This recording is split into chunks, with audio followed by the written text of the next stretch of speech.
नमस्कार दोस्तों। आज की ये हिंदी कहानी स्त्री का घर थोड़ी सी इमोशनल है, लेकिन इमोशनल होते हुए भी इसका संदेश बहुत अनमोल है। आपकी आंखें थोड़ी नम करने के साथ साथ आपके दिलो दिमाग पर यह कहानी छाप छोड़ जाएगी, इसलिए इसे एक बार पूरी ज़रूर सुनिएगा। तुम्हें कितनी बार बताया है, मेरे तैयार होने से पहले मेरा नाश्ता तैयार हो जाना चाहिए। शादी के 25 साल के बाद भी मुझे क्यों बार बार एक ही बात बतानी पड़ती है? लता, तुम्हें क्या है? तुम तो आराम से घर पे रहोगी, मुझे काम पर जाना पड़ता है। तुम हो कि हमेशा बेवकूफ़ों जैसी हरकतें करती हो। अगर तुम ये जानबूझकर करती हो तो याद रखना, मुझसे बुरा कोई नहीं होगा। आज भी प्रशांत का पारा चढ़ा हुआ था। इन कटु शब्दों में अपना गुस्सा उतारते हुए, गीली तौलिया कुर्सी पर फेंकते हुए प्रशांत गुस्से से लता की तरफ देखने लगा। लता के लिए प्रशांत का यह बेवजह का गुस्सा कोई नई बात नहीं थी। वह महीने में 3-4 बार ऐसा ही लता पर बरस पड़ता था।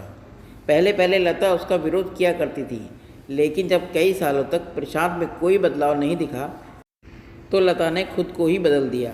अब प्रशांत के कुछ भी कहने से लता पर कोई फ़र्क नहीं पड़ता था। प्रशांत की हर बात को वो चुपचाप नीचे सर झुकाए सुन लेती थी।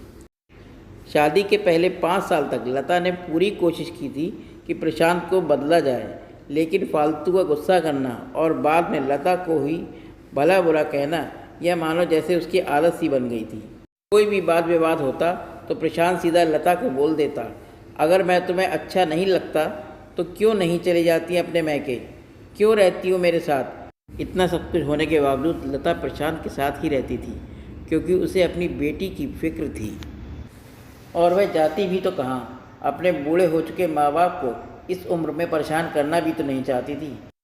समाज और लोग क्या कहेंगे, ये भी तो उसे ही देखना था।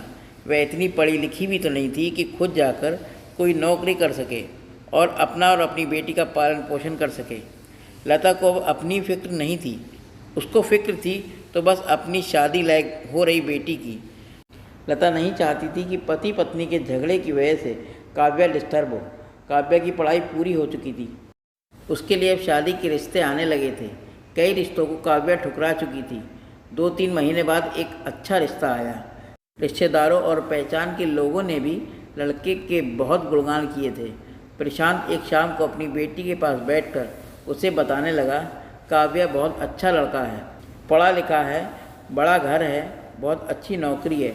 ऐसे रिश्ते बार बार नहीं आते बेटा, इस बार मना मत करना।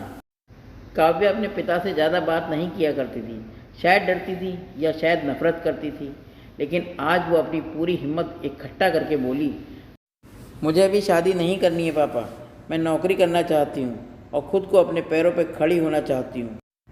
हाँ तो उसमें क्या बड़ी बात है, मैंने लड़के से बात की है, वह तुम्हें किसी बात के लिए नहीं रोकेगा। तुम शादी के बाद भी नौकरी कर सकती हो, वह तुम्हें नौकरी के लिए परमिशन दे देगा। प्रशांत बोला, मेरी नौकरी करना या ना करना उसकी परमिशन पर क्यों डिपेंड रहेगा पापा? काव्या ने पूछा, मैं कह रहा हूँ ना, तुम्हें किसी भी चीज़ की कोई कमी नहीं होगी वहाँ। ऐसे रिश्ते बार बार नहीं आते, इसे ठुकराओ मत, बहुत खुश रहोगी तुम वहाँ पे। प्रशांत बोला, पापा क्या मैं उतनी ही खुश रहूँगी जितनी मम्मी इस घर में खुश रहें? काव्या ने तंज कसते हुए कहा, आज तुम्हारी ज़बान कुछ ज़्यादा चल रही है। प्रशांत गुस्से से आंखें बड़ी करते हुए बोला, पापा मुझे शादी ही नहीं करनी है, क्योंकि शादी के बाद अगर वह लड़का आपके जैसा निकला तो क्या करूँगी? मुझे आपके जैसा जीवन साथी नहीं चाहिए जो बिना बात के मुझ पर हमेशा चिल्लाए। मुझे कुछ भी अपनी पसंद की लेना हो तो 10 बार सोचना पड़े कि कहीं नाराज़ ना हो जाए। मेरी तबीयत कैसी भी हो उसे परवाह ना हो, रोटी थोड़ी सी मोटी बन जाए तो घर सर पर उठा ले, उसकी चेकबुक ना मिले तो मेरा ही दोष निकाले और हर छोटी छोटी बात पर मुझसे मैके जाने के लिए कहे। काव्या ने अपना दिल खाली करते हुए अपने पापा से कह दिया। प्रशांत का गुस्सा साथ में आसमान पर था, लेकिन उसके मुंह से एक भी शब्द नहीं फूट रहा था। वो काव्या की बातें सुन रहा था। काव्या उतने बोल के चुप नहीं हुई। आज पहली बार वह अपने पापा के सामने इतना कुछ बोल रही थी। पापा, आपने माँ के साथ हमेशा गलत व्यवहार किया है।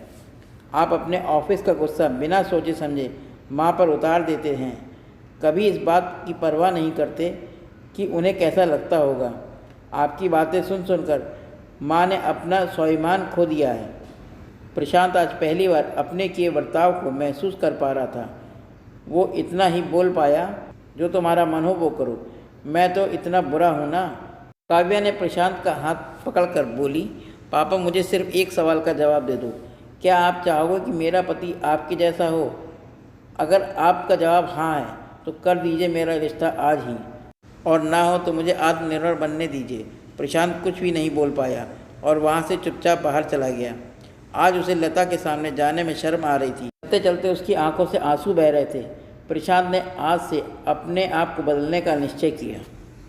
अगले दिन से ही लता ने अपने पति में काफ़ी बदलाव देखा। वह सोचने लगी कि जो हिम्मत काव्या ने दिखाई है, वह हिम्मत अगर मैं पहले दिखा देती तो शायद आज परिस्थिति कुछ और होती। अब काव्या पढ़ लिख कर अच्छी नौकरी करने लगी थी और 3 साल बाद उसके लिए एक अच्छा रिश्ता आया। और उसकी विदाई पर प्रशांत बोला, बेटा तू हमेशा खुश रहेगी क्योंकि तेरा पति तेरे बाप जैसा नहीं है। प्रशांत की यह बात सुनकर लता और काव्या की आंखों में आंसू बहने लगे। दोस्तों, हमारे समाज में औरतों को भले ही देवी का दर्जा दिया जाता है, लेकिन वह स्वतंत्रता नहीं दी जाती जो उन्हें देनी चाहिए। उन्हें बचपन से ही बताया जाता है कि वह पराया धन है। स्कूल में आने से देर हो जाए तो उनकी पिटाई मिलती है। मोबाइल पर बातें करते हुए दिख जाएं या खिड़की से झांकते हुए दिख जाएं तो शक किया जाता है। माँ बाप का घर तुम्हारा नहीं है, पति का घर ही तुम्हारा घर है। जीवन भर ये बातें बता बता कर उसे ससुराल भेज दिया जाता है और एक दिन किसी छोटे मोटे झगड़े में ससुराल वालों से उन्हें सुनना पड़ता है कि इस घर को छोड़ दो और मैके चली जाओ। अब आप ही बताओ दोस्तों, ऐसी स्त्रियों का सच्चा घर कौन सा है? आखिरकार वह किस घर को अपना घर कहें? दोस्तों, ये कहानी कैसी लगी कमेंट करिएगा। अगर ये कहानी अच्छी लगी हो तो मेरे चैनल को लाइक करें, सब्सक्राइब करें और शेयर करें। मिलते हैं फिर एक और अच्छी कहानी में, तब तक के लिए नमस्कार दोस्तों।